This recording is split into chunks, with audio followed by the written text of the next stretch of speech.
Hello everyone. तो आज का टॉपिक है हमारा आर्टिकल 240। न्यूज़ के according the centre is planning a change through the constitution 131st amendment bill 2025। Basically क्या है कि कॉन्स्टिट्यूशन के जो आर्टिकल है 240 उसके अंदर चंडीगढ़ को लाए जाने का प्रपोजल है। अब आर्टिकल 240 के बारे में जानने से पहले हम लोग पढ़ेंगे कि करंट पोजीशन क्या है चंडीगढ़। तो चंडीगढ़ जो है एक यूनियन टेरिटरी है विदाउट लेजिस्लेचर, और इसको जो है एडमिनिस्टर्ड किया जाता है गवर्नर ऑफ पंजाब के थ्रू। इसके अलावा जो है चंडीगढ़ क्या है तो शेयर्ड कैपिटल है पंजाब और हरियाणा दोनों का।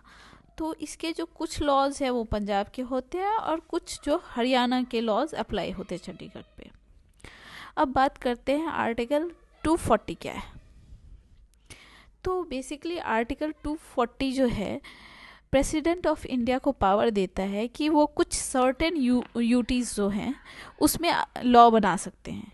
और ये जो कुछ सेलेक्टेड यूटीज़ हैं जो कि अंडर आर्टिकल 240 आते हैं उसमें इंक्लूड होते हैं Andaman and Nicobar island, Lakshadweep, Dadar Nagar Haveli and Daman and Diu. अब इसमें क्या है, इसके थ्रू जो पावर मिलता है और इसके थ्रू जो प्रेसिडेंट ऑफ इंडिया जो है वो लॉ बनाते हैं, वो ये कर सकते हैं या तो वो लॉ को मॉडिफाई कर सकते हैं या रिपील कर सकते हैं एग्जिस्टिंग लॉ को और नए भी लॉ बना सकते हैं। अब बात आती है कि अगर चंडीगढ़ आर्टिकल 240 के अंदर आते हैं तो क्या होगा। तो इसमें क्या होगा, तो सेंटर जो है वो डायरेक्टली जो है चंडीगढ़ पर लॉ बना सकते हैं, ठीक है। और इसमें क्या होगा, तो सेंट्रल का जो कंट्रोल होगा एडमिनिस्ट्रेशन पे ज़्यादा होगा। अब आर्टिकल 240 से रिलेटेड मेंस में किस टाइप के क्वेश्चन आ सकते हैं, वो कुछ इस टाइप का आ सकता है। इसमें बेसिकली शॉर्ट क्वेश्चन ही आएंगे, लॉन्ग तो जाएगा नहीं।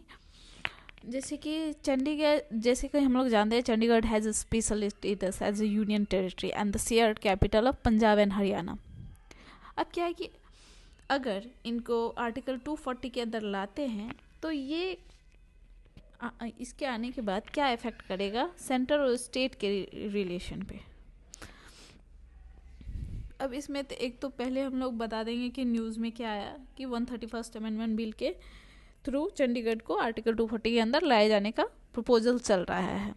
और उसके बाद चंडीगढ़ का थोड़ा सा पोजीशन बताएंगे कि अभी यूटी विदाउट लेजिस्लेचर हैं और शेयर्ड कैपिटल है पंजाब और हरियाणा का। उसके बाद कैसे वो सेंट्रल स्टेट के रिलेशन को अफेक्ट करता है। उसमें पहला आएगा कि more power to centre, centre के पास ज़्यादा पावर होगा, प्रेसिडेंट डायरेक्टली जो है लॉज बना सकेंगे चंडीगढ़ के लिए, जिससे कि सेंट्रल का कंट्रोल जो है बढ़ेगा।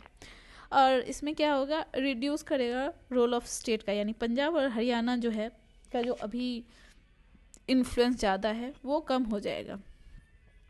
उसके बाद यूनिफॉर्म एडमिनिस्ट्रेशन होगा, यानी कि जो चंडीगढ़ होगा उसके पास मोर यूनिफॉर्म लॉज होंगे और उनको कन्फ्यूजन भी नहीं होगा दो स्टेट के लॉ के बीच में। और पॉसिबल पॉलिटिकल कंसर्न भी है कि क्योंकि स्टेट्स जो है यानी कि पंजाब और हरियाणा जो है वो ऐसा फील करेंगे कि इग्नोर्ड फील करेंगे बेसिकली, और उनका जो है डिसएग्रीमेंट्स होंगे सेंटर्स के साथ। फिर स्ट्रॉन्गर यूटी चंडीगढ़ 240 के अंदर आ जाते हैं तो ये जो फंक्शन होगा इनका ज़्यादा क्लियर होगा रेदर देन कि एक शेयर्ड एडमिनिस्ट्रेटिव स्पेस के। कंक्लूजन में हम ये दे सकते हैं कि अगर overall bringing Chandigarh under article 240 क्या करेगा, तो स्ट्रेंथन करेगा सेंट्रल अथॉरिटी को, लेकिन इसके साथ ही रेज भी करेगा कंसर्न किसके लिए, तो पंजाब और हरियाणा के लिए। इसलिए सेंटर और स्टेट के बीच जो है कोऑर्डिनेशन इम्पॉर्टेंट होगा उस टाइम में। तो आज के लिए इतना ही, धन्यवाद।